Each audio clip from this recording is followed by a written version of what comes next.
What's something you wish you could ask trans people without any judgment? Do periods go away when you start T? Is there a way to get rid of them without surgery? For some folks, yes, for some folks no. Some IUDs can stop periods, like Mirena, or for some taking birth control without the sugar pill week can stop periods. For transmasculine folks, the most reliable way to get rid of periods is by having a full hysterectomy with oophorectomy, which also helps reduce the amount of estrogen in the body. Do you get to choose a size? For trans guys, it depends on how much skin they can safely graft, I think. But after the maximum is established, yep. Trans men, do you realize the most manly experience you're having is being told you're not a man?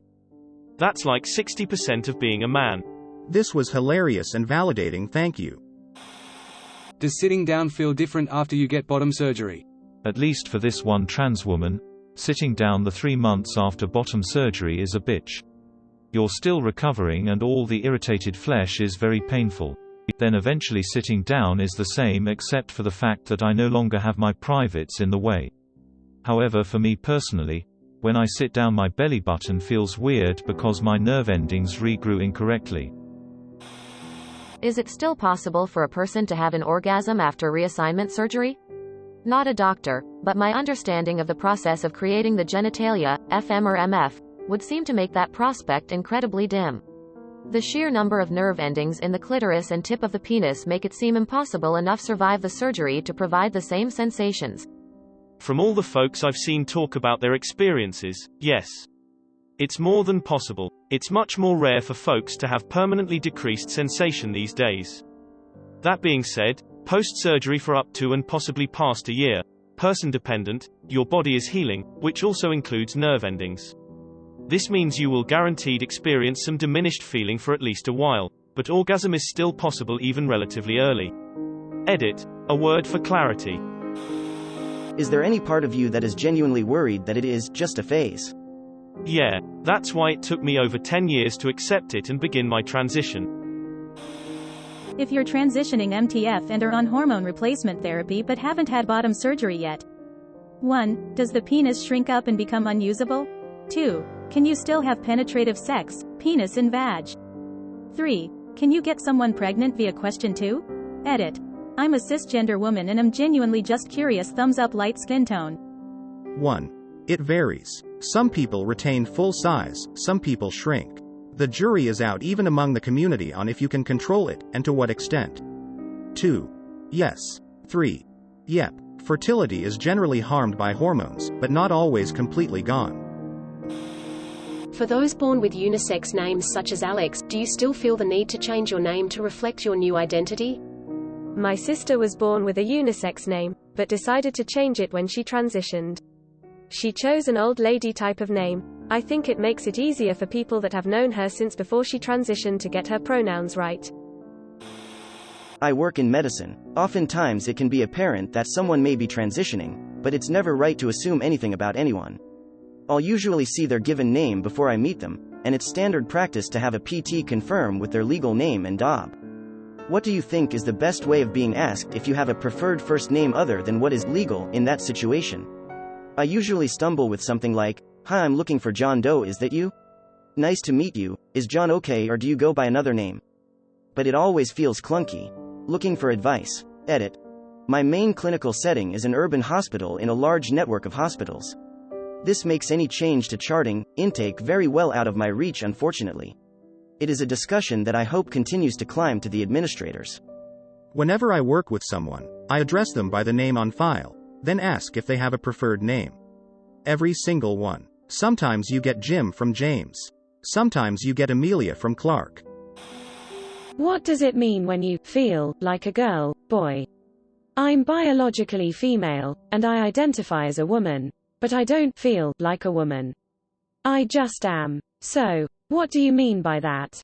And #X200B. Edit. Whoa, I didn't expect this to have so many replies, lol. Thanks for taking your time to answering, guys. This is what confuses me the most. Like, I can understand homosexuality, because, while I'm not attracted to the same sex, I do feel sexual attraction. But I don't really feel a sense of gender identity, so it's hard for me to empathize that that feeling could be directed wrongly. I dunno. Why do you all keep calling me an egg? Am I not allowed to just be a feminine man? I blame Reddit for most of this. A lot of the time people think that, I'm not a girl but I like feminine things, means you might be trans but in denial because that's how it was for them, and that's not always the case. I don't have a question. I just want to say this has been a great thread to read. I didn't scroll all the way to the bottom, but what I saw has been uncharacteristically respectful and informative. All the questions I had that I've been afraid to ask have been answered and they make sense as well. Thanks. Does physical surgery, modification help as it's more of a mental thing? Gender-affirming surgery is something that affects cis people too. Flat-chested women get breast enhancements and say it changes their lives.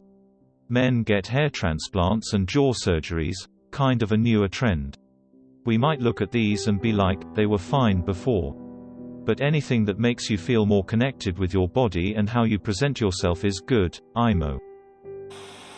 If gender roles didn't exist and men and women were actually treated equally, men can wear dresses, women can be buff, etc., nobody cares, would all trans people still be trans? What about non-binary? How much of it is wanting it be physically different and how much of it is not identifying with the gender role? Edit. Wow. Tie for all the responses. But they all definitely open up more questions for me. There are many of you that say yes, absolutely, being trans has nothing to do with gender roles. Meanwhile others say meh, no, I'd be satisfied in that world, roles are definitely a part of it. Of course I realize everybody is unique, but I'd love to see conversation between these two peoples about the topic. It seems like the trans community definitely doesn't have an agreed upon answer for this. I would still very much have physical dysphoria, related to secondary sex characteristics like chest, voice, facial hair, height, body fat distribution, etc., and primary sex characteristics like genitals. Before transitioning to male, I lifted weights a lot and ate more thinking I would look like a muscular man. I stopped lifting for a while when I realized I looked like a muscular woman. I felt confused and angry by this. Now with T, I can build muscle like a man and I am so happy with how I am able to build my physique. I never received hate for looking like a muscular woman, but I didn't want to look like a muscular woman, I wanted to look like a muscular man.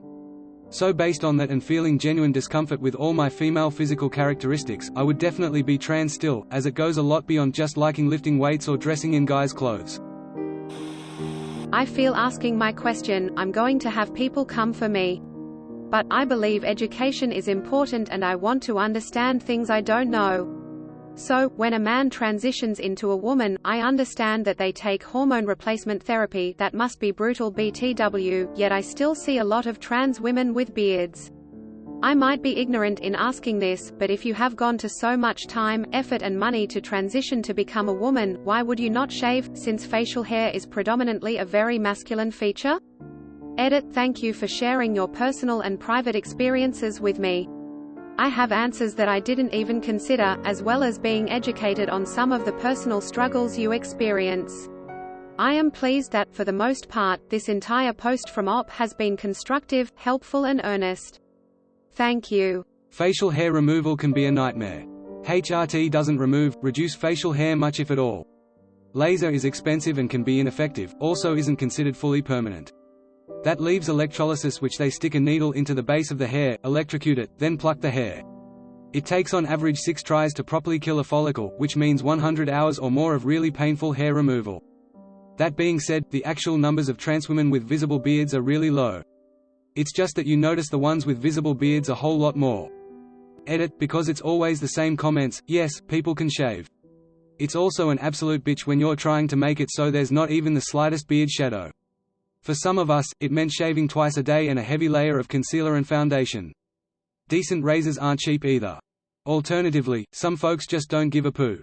Maybe they don't care about their perceived gender, or want to buck gender norms, or think beards look hot on women. I dunno the reasoning for everyone. But yeah, shaving sucks ass too. Edit. Number 2, yep, safety razors are way cheaper for a hell of a good shave, if you get used to them. I never got the hang of them and usually looked like I got mauled by a bear. I don't think I have *a gender, in the sense I have an internal sense of what body I'm supposed to be in. I feel like the only reason I call myself a guy at all is because I have a male body, and if I had a female body I would call myself female. And I kinda think this is how most people are tbh. I don't really accept gender stereotypes at all, and to be honest probably defy more of them than I fit for a guy.